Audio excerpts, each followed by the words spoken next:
We are responsible for our own learning, plus some witty stories and our stories and some witty observations on my part.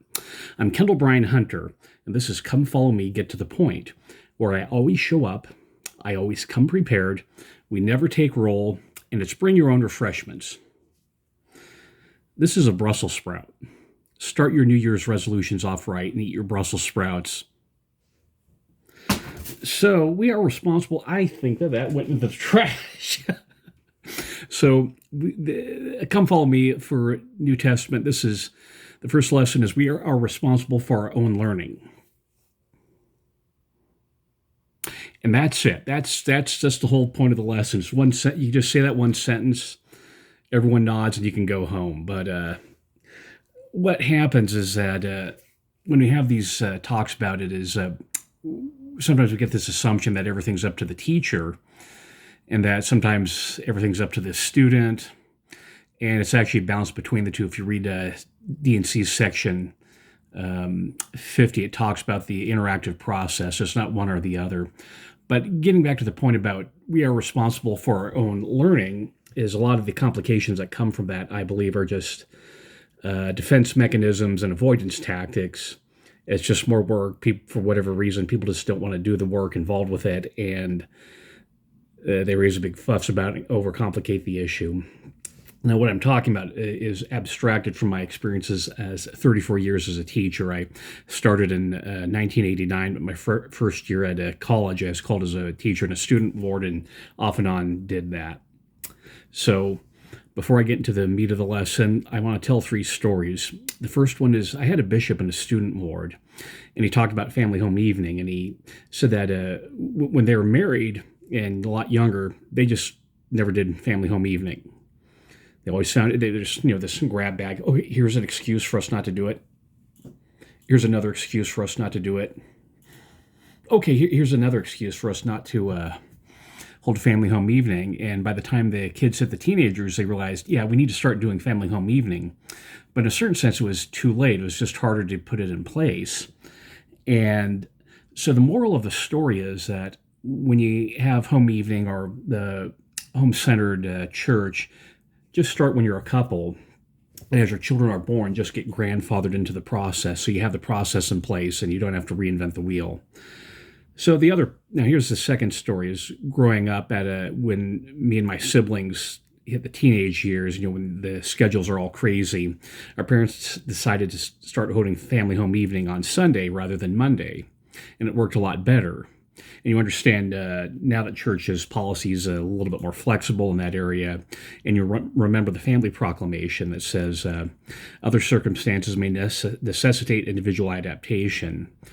And so when you do this stuff, don't get rigid. We're not casting a magical spell or mixing a chemical process. We're trying to lead people to Christ. So focus on the intent and how to work with the intent within the circumstances in which you live. So the last story, and this is going to be a little bit more bloodier story, is there's this one ward I lived in, and consistently over a number of years, the teachers were just always off topic.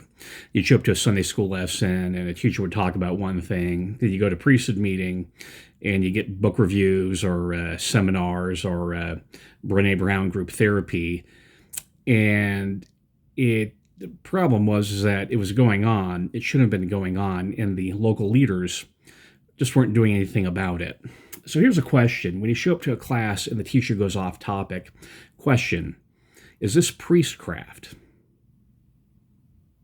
Question 2, if the instructor is habitually going off topic and the local leadership isn't doing anything to fix the problem, aren't you just better off staying home, reading the lesson on your own, and then catching maybe a conference talk or two so you're getting good information?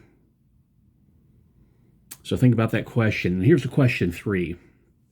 If this whole phenomena of teachers just going off topic, when you show up to Sunday school, they're talking about something else or a news story or doing their own podcast instead of helping people being led to Christ. Is this part of the reason why we're having so many people leave the church?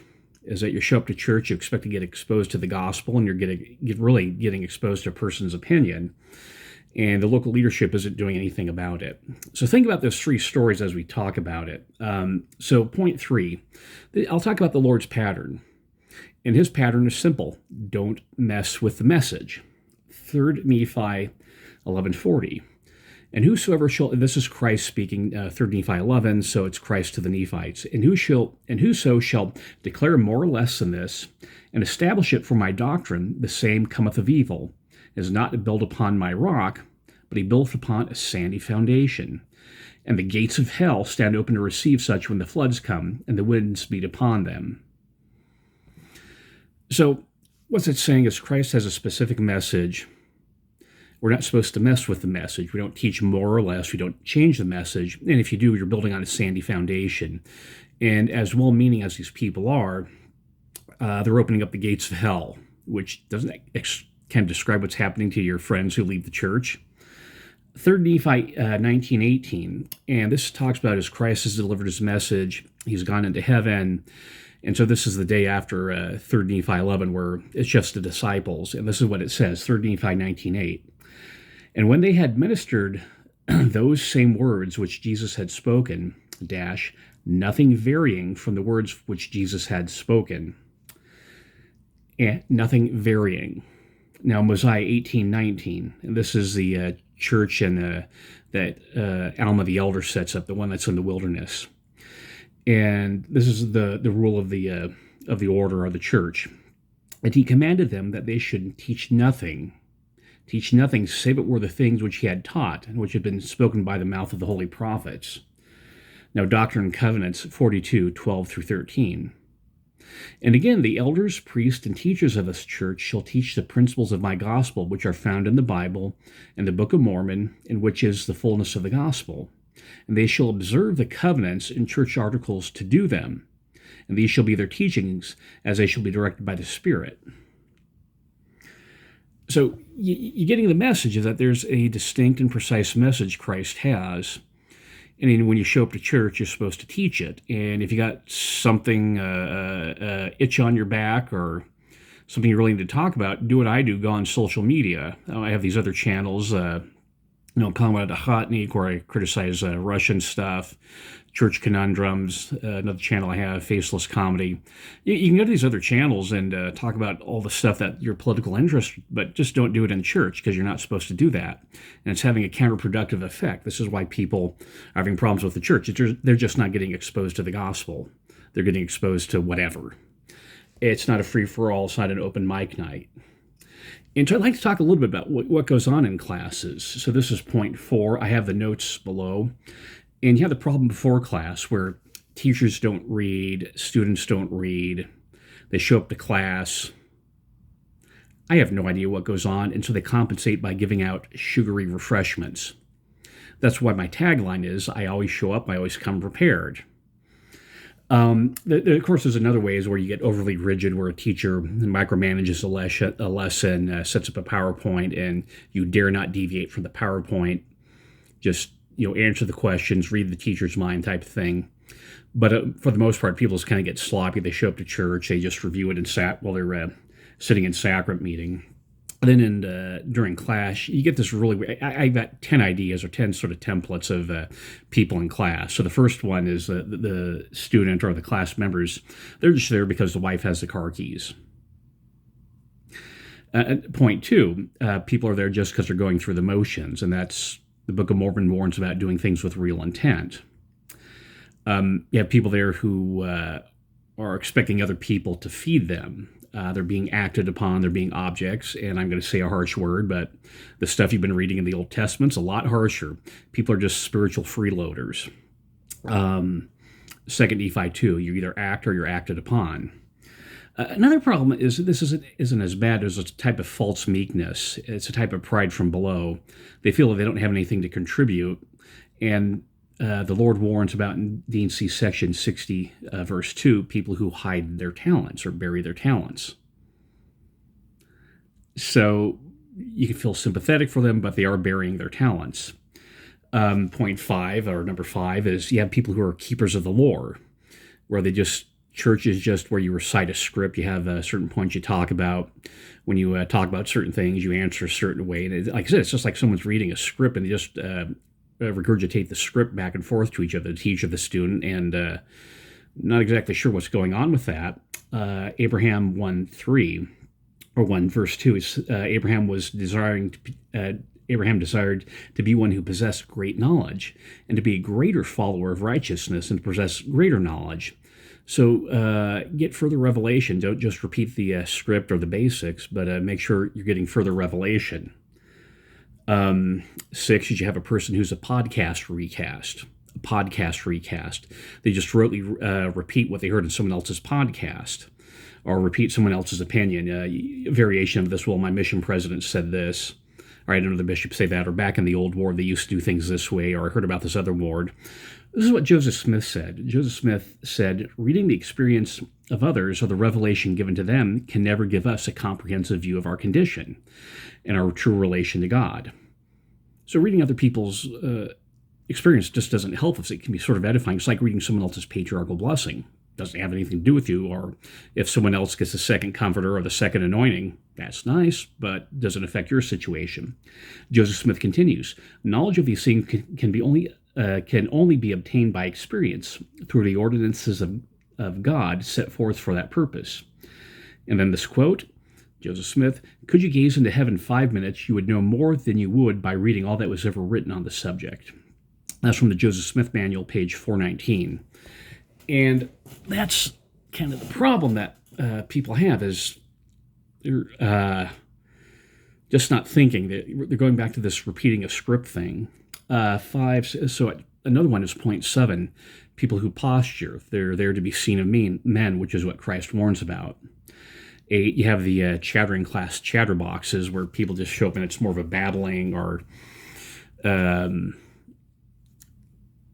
I had a leadership meeting where some of the people there, they're just kind of showing pictures on the cell phones. My brother talked about one bishopric reading he attended where they're just talking about sports, not talking about the matter at hand. People are just visiting. What does Ezekiel say? Ezekiel 33, verse 32. And lo, thou art unto them as a very lovely song of one that has a pleasant voice, can play well on an instrument. For they hear thy words, but they do them not. You know, if I had a voice like Orson Welles, I'd quadruple the people who follow me on this channel. But having a voice is one thing; being able to get the message out and teaching the truth, that's another thing. So you have 9. You have people who are speechmakers. That's self-explanatory. People just go off and on. They have their recorded speeches, blah blah blah. And furthermore, this, and they're not really answering their question and getting them on social media to make their speeches. That would actually be helpful to everyone involved. Speechmakers, Christ warned about people who multiply many words. 10, you have Hermione Granger syndrome, where I lived in a ward. We had this brother who happened to be confined to a wheelchair in his old age. And every time someone asked a question, the instructor asked a question, just like a toaster, it shut up, and every question, and his hand come up, and it's just like Hermione Granger in the Harry Potter books. What God has to say about that, you want to be sympathetic, but if someone's being a hog, just kind of gently let them know that, you've spoken, and let's let other people have a chance to speak. Because what it says, section 88, verse 122, when all have spoken, that all may be edified of all, and that every man may have an equal privilege.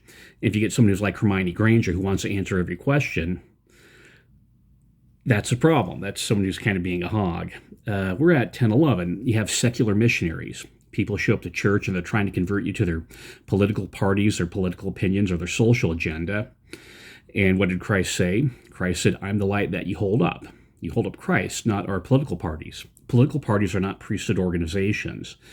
You're not called to be a member of a political party the same way you're called to be a member to serve a mission. You're not giving a patriarchal blessing where you're assigned to a political party. Harry Potter analogy, again, it's not like the sorting hat. You talk about Christ and you don't convert people to your opinion.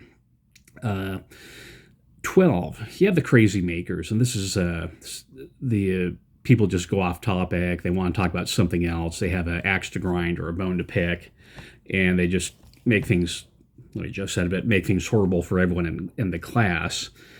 And people are just arguing the point as opposed to learning about Jesus Christ. And as Christ said, learn of me, not about sort of this crazy stuff.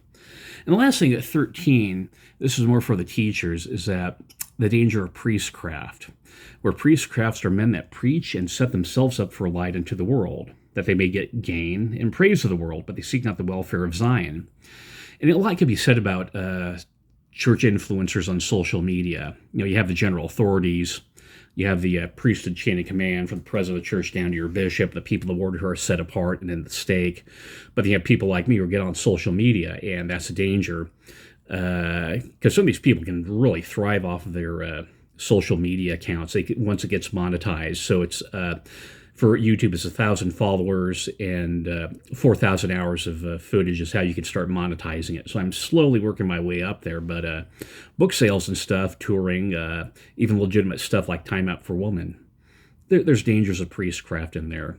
And we see some really good people fall off the ends of the earth because they did get caught up in priestcraft and criticizing the brethren.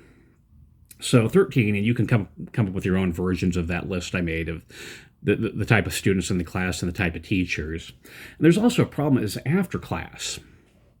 So you have before class, the preparation, during class, the different personalities, and you have after class. And there's a danger to get Zoramite worship. That's where, as it says in the book of Alma, chapter 31, now, after the people had all offered up thanks in this manner at the Ramyumtum, they returned to their homes, never speaking of their God again until they had assembled themselves together again to the holy stand offer thanks after this manner. They go to the church, they go through the motions, they recite the script, and you go home, and it's like nothing ever happened. And that's something that, where the church has changed the center of gravity. Now it's a home-centered church supported. And churches, the instruction in church is a secondary thing. The primary thing is what goes on in the home. But we end up like the Zoramites. Okay, brother so-and-so taught the class. And I've wondered if we've lost some people in the church because parents were neglecting the home study. In Mosiah chapter 1 and 3 Nephi 19, Benjamin has the families meet according to their families, meet as family groups. 3 Nephi 19, Christ says, okay, go home and talk among your families to prepare. And we just expect the church or the bishop to do all the work or the teacher to do all the work, and the parents just go about their business, provide food and shelter. And that's not true. It's the parents cut in. Parents have a responsibility. So we're at 17 and a half minutes, and I'll slowly wind this up. So when you're doing this, I've spoken some criticisms, and hopefully this is constructive criticism. I'm not going to be an enabler.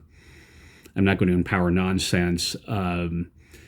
As we really softball things, Christ talks about heaven and hell. You take the sacrament unworthy. You're going to hell. The gates of hell open up for people who mess with the teaching.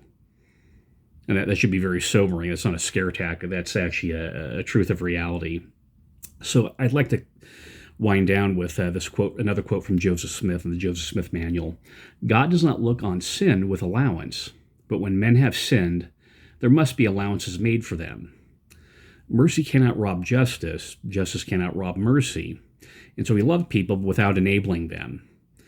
That we need to reform among teachers and students. Read section 50 carefully again about the stuff that teachers are supposed to do and stuff that students are supposed to do. And it's a double effort. It's not just one or the other. Both people, the teacher and the student. That's, like I said, I always show up and I always come prepared. And another thing that you might ask yourself is, okay, have you prepared to listen to this podcast? So, as always, we're hitting the end, and almost at 20 minutes, and this is a lot longer than I like doing it, but I needed to get this off my chest, is the Christ quotient. We're studying the New Testament. It's all Christ quotient. Everything is about Jesus Christ. Left, right, up, down, forward, and backward, alphabetized, numeric order. It's all Jesus Christ. And so you have to pray for the gifts of the Spirit to discern and to understand about Jesus Christ. Like, this is a matter of revelation. Studying and learning Greek can help, but it's really ultimately a matter of revelation. So as you're reading the New Testament, this is a time to meet Christ for the first time again. It's a time to meet Christ, and that is the point.